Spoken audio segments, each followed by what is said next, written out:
time of the week. It is the 6th time we have gotten to say it so far this year. It is a Victory Monday here for the Miami Dolphins. My name is Jake Mendel, and always my pal here. I don't know what I was gonna label you, but we'll go pal. Partner in crime. I felt like it was a partner in crime type of thing. Partner in crime. I was gonna say brother, but I don't know if that's. We're not Facebook official, but it's Topher Cochran. This is in the podcast.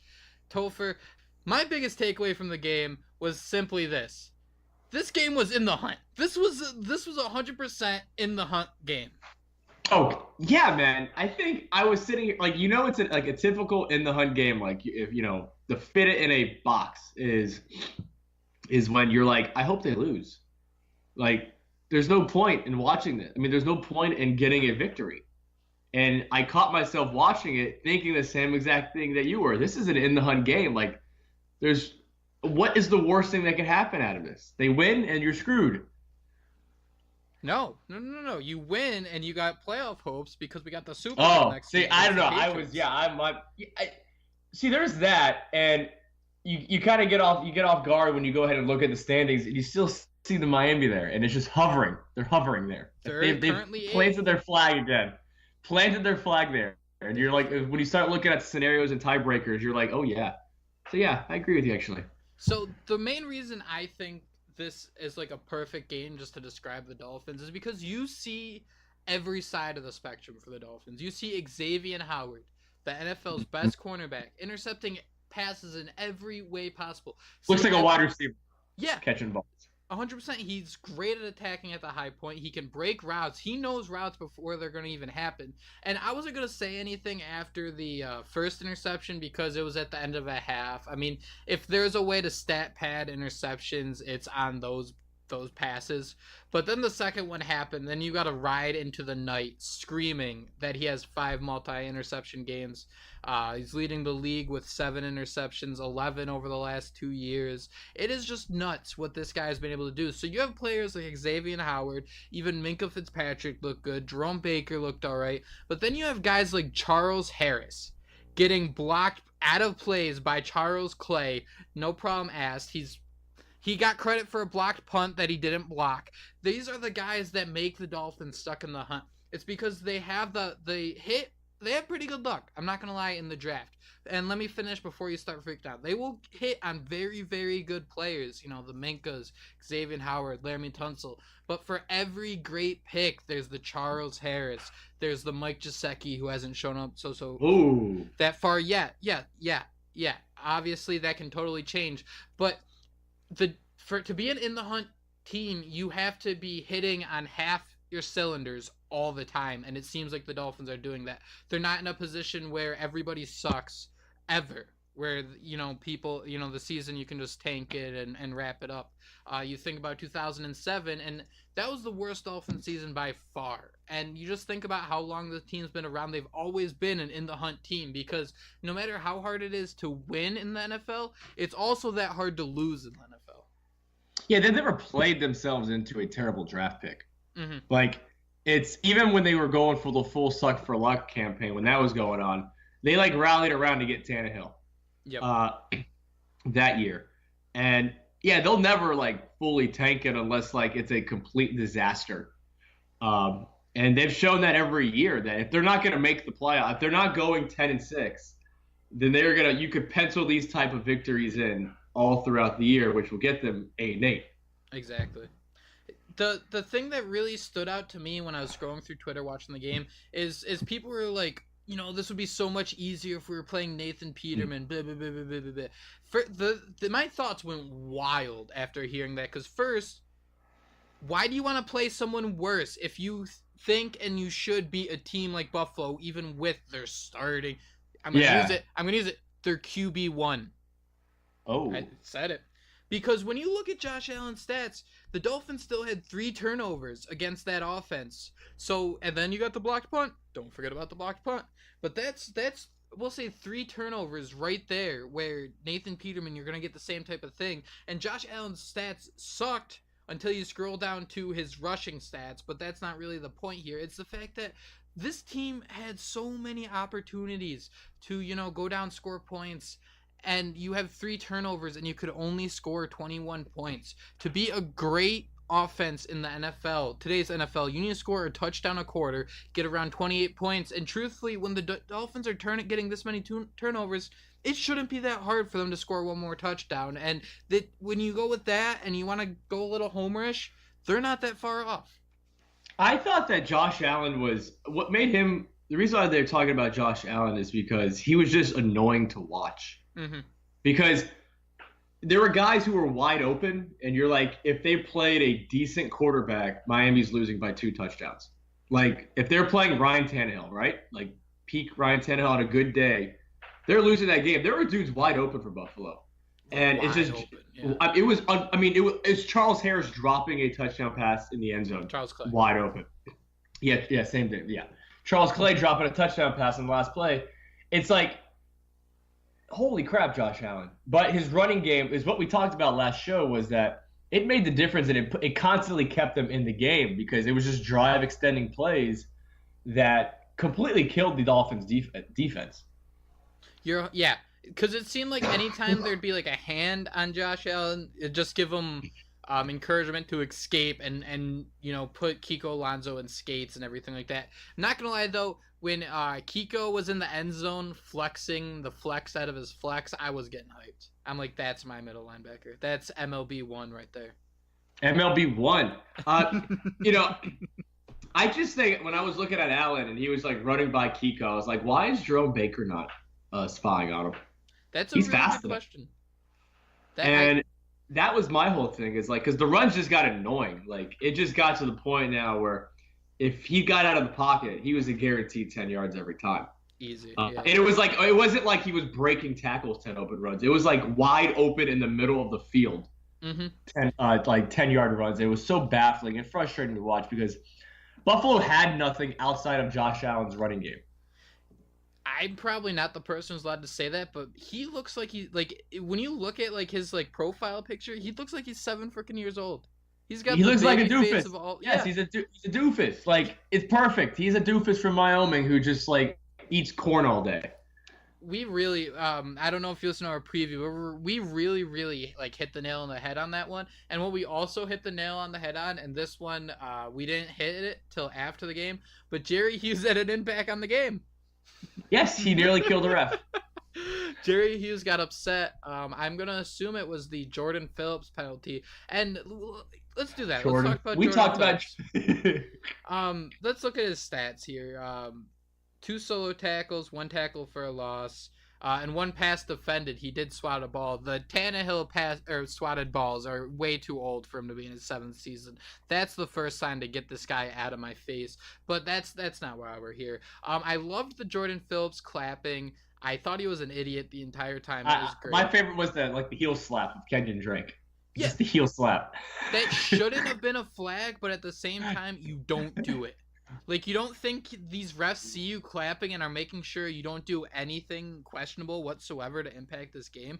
Jordan Phillips is a total idiot. Like, you could say what you want, like, about work ethic or personality. He is a idiot for sitting there clapping at the sideline, getting that dumb penalty, and he only played 18 snaps. This isn't a guy who's out here beating worlds. If I was him, obviously you're going to be fired up, and if you, like, celebrate a little harder, that's perfectly fine, but you can't come out here doing the shit he did and think, yeah, man, this is going to go over real well. I mean, he was doing that kind of stuff all game. He was going to the Dolphins crowd, like, telling them to get louder on offense. Like, it didn't really register in my head what he was doing because he just looked like a moron doing it, and to cap it all off, he had that penalty, and I was just laughing because the commentary during the game was like, how Sean McDermott had to tell him to keep his cool and be smart about how he plays, and then he commits that penalty, and it's just like, yeah, then I'm pumped that this guy's on a team because he makes those kind of dumb plays on top of not being there every week, and that's like that moment was like was in a nutshell why the Dolphins got rid of him. Exactly, and that's kind of, instead of saying Mike Gesicki earlier, it's guys like Jordan Phillips that just don't pan out. I think it's funny that Sean McDermott was talking to Jordan Phillips on the sideline because that's probably more than him and Adam Gase have talked in their 2 years together. Yeah, oh, definitely. We actually just got a quote tweeted by Brandon on Twitter. They're showing an in the hunt graphic right now on Monday Night Football. Huh. All over the place. It's genius. It is freaking genius. The in the hunt, because it just makes so much sense, because you see good Tannehill. The pass to Stills in the end zone was beautiful. You see the in the hunt version of Devontae Parker. That's where I wanted to go with this. Great play, but outside of that, does nothing else. Yeah, so he caught the first touchdown, and you're like, cool. Why aren't we doing this more often? Then the play that really, because you see that, and people are thinking, we got a fifth-year option. We got to pick up this guy. He's got to be part of our future. But then the play that stood out to me was, like I said, an in-the-hunt defining play. Is a cross over the middle. It was on their next drive. I believe Kenyan Drake ended up scoring the touchdown. And Devontae caught it on the run, and he got tackled inside the 5. If you want to pay a guy to be your star, to be a stud, we want him to be the next AJ Green. You gotta score touchdowns. You score the touchdown there. Obviously, you get the first down, whatever, that's cool. But in order to be part of a future, to be part of a successful regime, you need to go above and beyond. And if Devontae scored that touchdown there, we might be having a different talk right now. But until he does that, and what we really haven't seen it through his time in Miami, I can't see him being any more than, not on this team next year. No, he just looks like a guy. He just looks like a serviceable wide receiver who, if he's on an average team, he'll make a play or two. But outside of that, he's not going to offer much. I think my favorite thing of yesterday's game was Tannehill's stat line. It was just, you had 3 touchdowns. Well, he had 3 touchdowns. But outside of that, it was just a pitiful, 137 yards and 3 touchdowns. That's what I think Adam Gase wants from his quarterback, is that kind of play. 16 for 24, which is basically 66% passing, and 3 touchdowns. I think that's what he wants, is just a high percentage, high completion percentage, and touchdowns with no yards, because it limits the mistakes and turnovers. And we kind of saw why he wanted to run the ball on those 3rd and longs, because the one time he actually passed it, it was a near safety. See, I disagree with you on that one, where they should have flip-flopped. The Colts game, it's different when you're looking at the score and the time left in the game. Those all really need to come into play when you're calling. Context matters. Context is huge, because that play was, I believe in the 3rd quarter, where you can't give the ball back to Andrew Luck. I understand the thought process, of course, but there's another step involved, and I do you do make a good point. I think the Micah Hyde interception was on a 3rd down, but that's just a bad play by Tannehill. It doesn't mean it was a horrendous play by Tannehill. It doesn't mean he's gonna make it every time. I mean, he might, who knows? Or any other quarterback. You can't really lean on that to say he made the right move against the Colts, because either way, you cannot give the ball back to Andrew Luck. You need to rely on your offense. It's exciting to see Kenyan Drake getting more involved, though, isn't it? It is, because it's there. You could see they're making a conscious effort to do it. That it's him not just making plays, but it's him being part of the offense, and that's probably the best thing in that offense that's happened the past couple of weeks, outside of Kenny Stills getting a touchdown today. I mean yesterday. That felt good to see, seeing Kenny Stills get back into it. Because you had this guy and you paid him 2 off seasons ago, and he's done nothing this entire season, except for outside of the first 3 weeks. Right. I think when you kind of look at the Dolphins, and if you wanted them to be successful this year, the receivers' stat line kind of looks like what it did on Sunday, where you have Devontae Parker, Kenny Stills, and Kenyan Drake all scoring touchdowns. That's kind of, you need to have. It's just not dynamic, though. It's just not dynamic enough. It's not what you wanted to see. There was no explosive plays. There was none. Devontae Parker averaged 10 yards a catch, and that was the highest.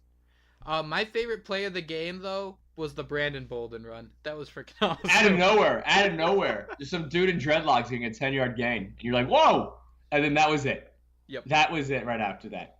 I like the random Kellen Balaj plays.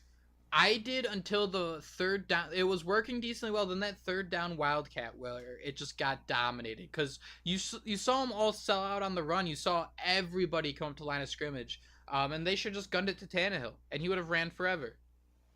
What did you think of Adam Gase's the way he called that game? There were the couple plays like that one where the Wildcat got a little iffy, but overall, I didn't think it was too terrible of a game. A lot of quick passes. I really had no big gripes. Maybe try to get Drake even a little more involved because he only finished with 9 touches. But yeah, nothing too much. I think he got a little creative using Brandon Bolden. I wish we kind of saw stuff like that a little more often, not necessarily Wildcat, but just kind of under the radar guys having an impact because you can't rely on Devontae Parker, Kenny Stills, these guys to be your guys. It's nice when you see a Nick O'Leary get involved and things like I that. love that. Newly signed, extended Nick O'Leary. Bryce Butler, number 14, doing some damage against the Bills. I kind of chuckled every time Bryce Butler caught a ball. Overall I didn't really. I thought Gase called a fine game. To me, it wasn't any. There was nothing egregious. I think it came down to the players. Like the thing that was alarming to me was Tannehill's interception. Right. Like it just he had time. He was open. I mean, he rolled out. He had his typical Tannehill roll out to the right side. And it was just a bad throw. It was like it looked like he had a little noodle arm.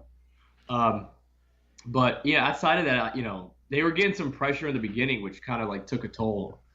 But outside of that, I thought the offense was just stagnant, and I don't really know who to blame that on. The Dolphins are 29th in total offense and 29th in total defense, and yet they're 6-6. That has to be some sort of thing to do with coaching, is putting them in an opportunity to win, right? Isn't that what it has to be? That's the conundrum I get into because if you were to look at their record, they're 6-6, but then if you were to look at the way they play, you would think they're 4-8 or something like that. Like they don't look fun though. Like they don't look fun. They don't look like an exciting team to watch. But they somehow pull these wins out of their ass every now and then. And the annoying part is, it's like it doesn't translate to like consistency. It's just they just kind of like win the game and that's it. So I guess my big thing is, when can we expect this team to be better? Because you look at what the Dolphins are, they're 6-6. They're right in the middle of the hunt. And you look at, they got rid of Sue. They were without Tannehill for a year. There's always something keeping this team from being going at full speed. Let's charge into the season. We have everything we need. First year, Adam Gase's first year. There's always some sort of excuse lodged into the system where the Dolphins kind of... The 29th in the league in offense and defense makes sense. You can say, well, QB1 was out for a couple of games. Brock Osweiler wasn't good. You lose Albert Wilson. You lose Jakeem Grant. You lose Sutton and Kilgore. When can we kind of just look at either 6-6 and say we are what we are, or 29th in total offense or defense and say we are who we are? Because right now we're kind of in the middle. And when you think of the Colts game, the Bengals game, I'll even go as far as to say the Lions and the Texans games really suck right now when you look at what this team could be and what kind of position they could be if they were even 7-5. I think we just have a hard time coming to grips with what they are, so we try to like rationalize it. They don't look good, and the stats prove it, but they somehow keep winning. And I think that's when you kind of rest on the statistics and the sample sizes of like this stuff isn't sustainable. And eventually it'll set in stone, and next thing you know, they're 6-10, and you're like, because the numbers proved it otherwise. But couldn't you argue against that in Gase's first year, where they got really hot, and obviously they weren't 6-6, but they were one of those teams where DVOA and all these advanced metrics said the Dolphins weren't a good team, and they walk into Pittsburgh and get wrecked. I think because they just had a good running game. They just had a running game that was explosive, that could grind it out and also make big plays, which set up the offense with Tannehill and his play action. But Kenyan Drake, the game was just more balanced back then for that team. Kenyan Drake was the best runner in the NFL in the last 5 weeks last season, but yet we went 2-3. But I think it came down to the quarterback play, right? Yeah, but I guess that's where we're getting at, where it just is weird. We're in a weird situation. I don't know where we're going with this team. It's gonna end up being some sort of 8-8. We'll probably beat the Bills. Maybe get a gimmicky touchdown against the Jags to beat them, and kind of just Vikings. Next week we got the Super Bowl against the Patriots. That's something to get hyped up about. But it just bothers me when you look at the Colts and Bengals game, because there was a stat they showed yesterday. The Dolphins lead the league in games where they blew 10-point fourth quarter leads, and obviously that's with 2. And how can you win games and lose games like that? That sounds like really dumb coming out of my mouth. But how can you say you've successfully won 6 NFL games, you're about in the hunt, obviously, but you're above the pack. You're set for like the 17th draft pick right now, but you're still losing games when you're up by 10. How does that? For whatever stats we look at, we can't really figure this out. I kind of think the defense just gets gassed in those games. That their conditioning isn't there. And I noticed it last game against the Bills when Buffalo was driving, and Josh Allen's just running around the field. Like, he's not running, he's not advancing the ball. He's just running around, and the defense just looks exhausted. And I'm starting to question, like, just how much shape is the defense actually in to be getting exhausted to be getting tired, throughout the game, to the point where you have a 10-point lead. Theoretically, you're winning that game every single time, but the defense for some reason always falls apart, and it's always back on the offense just to make a single play, and they can't do that. I don't know if it's conditioning as much as depth, because yes, well, I think that plays in hand a little bit. Right. I think those two go hand in hand, depth and conditioning, because when someone, you get what I'm trying to say. Like, it's just that they always get tired with having Charles Harris back there. That it doesn't, like, for example, with him, like, it's just a recipe for disaster in losing. The whole Charles Harris, he's getting so freaking concerning for me that he's just turning out to be a total bust. And would you say that's a development thing, or would you say that's just a bad pick? I mean, probably both. Okay. That, like, the only guys that, like, if you think about the only the only defensive players they've acquired, or defensive ends, they've only acquired them through trade. And like Kenyan, and Cam Wake has been kind of like grandfathered into the defensive line, as he should be. But I mean, do you think it could be a bad thing? Like, it's just more about him being a bad player because Vince Taylor's been played well. Yeah, you kind of look at a bunch of other players that came in. Vincent Taylor, draft pick, played well till he got hurt. Willie Hayes, it was awesome both years until he got hurt. But that was a vet they acquired. Like, they acquired him, so like he kind of like, I guess like they haven't really like had a chance to really develop outside of Charles Harris. Besides the 2 defensive tackles, it's just been a bunch of vets that they've acquired and plugged them into play. It's horrible. We've mentioned this quite a bit, but the resources and for how bad that line is, I don't like listening to Andre Branch talk. I don't like seeing him. I don't like looking at him. Because all he ever does is get penalties. He got another one yesterday, and he doesn't produce. He might get 1 or 2 tackles. Actually, I'll give you a specific on that one. That offseason where they resigned him, I was so mad. It was like one of the first re-signings they did that. It was one of the first. It was one of the the first re-signings they did that offseason when they had all that cash. It was Kenny Stills, and then out of nowhere, Andre Branch, and you're just like, what are we doing here? It was him, Kiko, and Andre Branch. I got the Branch at the time just because in that first year he played well. The thing is, when someone plays well on a 1-year contract, you don't want to be the team to usually re-sign him unless you really know he's the type of guy. Yeah, you got suckered because he went right back to playing how he was the year before in Jacksonville. He didn't really. We just wanted a mediocre defensive end. All we wanted a Charles Harris, Andre Branch, are mediocre defensive ends. Just give me serviceable guys. Just give me a serviceable guy who get me a sack every 4 games. Exactly. That's a bad defensive end if they're only getting 1 every 4. But that's all we want from these guys because, I mean, at this point, I'll take it. Josh Allen had in the pocket yesterday was gross. Just because you could just sit there, you could go walk, grab a drink, come back, and he's still just, scurrying around. But this isn't even the plays he ran. He had all day to throw, and the fact that, you only allow, 2 touchdowns is incredible. Mm-hmm. Our secondary is going to be fantastic for years to come. I love our secondary. I love our secondary. It's so fun watching because, like, it's to the point now where you're like, the secondary is just going to make plays. Yep. And it just comes down to stop the run and get pressure on the quarterback. Because after a while, you're going to have plays where, Minkah Fitzpatrick almost had an interception. He did. He should have. Yeah, he was pissed. But you have, like, Xavien Howard, man. That guy, I don't know what's going to happen. I really hope they keep him. Me too. As they should, because you got to keep guys like that. But, like, man, like, he's so fun to watch now. How great is that draft looking? Laramie Tunsil round 1, Xavien Howard round 2. Sheesh. And it's those types of hits that you need to make. You just got to make them over the next 2-3 years. Like, you need Gesicki to play well now. Yep. Exactly. But the thing is, like, if you remember, like, Xavien Howard wasn't good at all when he came out. Like, he was just a guy. I remember him getting burned all the time in Miami, like, his rookie year. And it was just frustrating to watch. And then out of nowhere, he just goes on this tear. And now he's one of the best corners. The best corner in the league.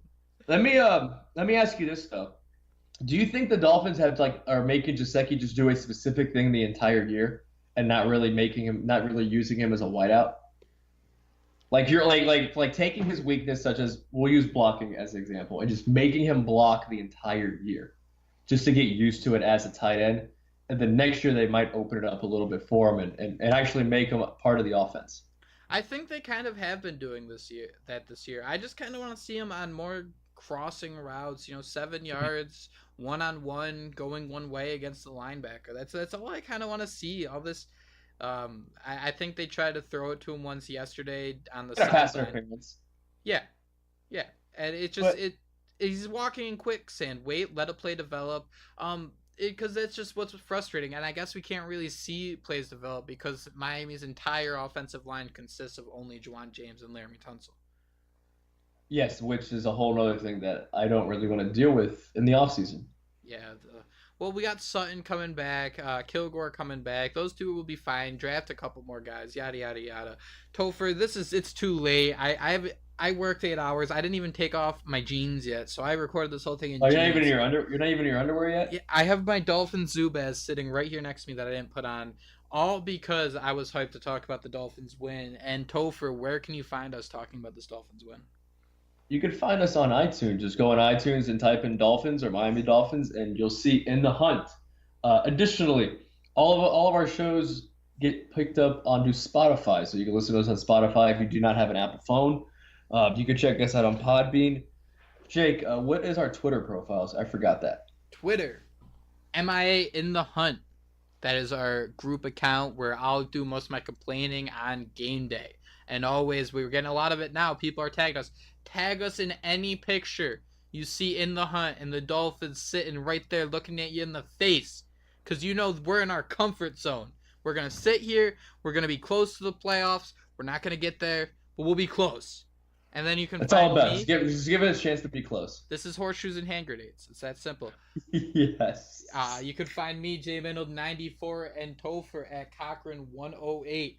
This is always the In the Hunt podcast. Thank you so much for listening. I'm gonna say this. I don't know if Topher's agree. We might have big news. We might not coming soon. Who knows? Fins up. Fins up.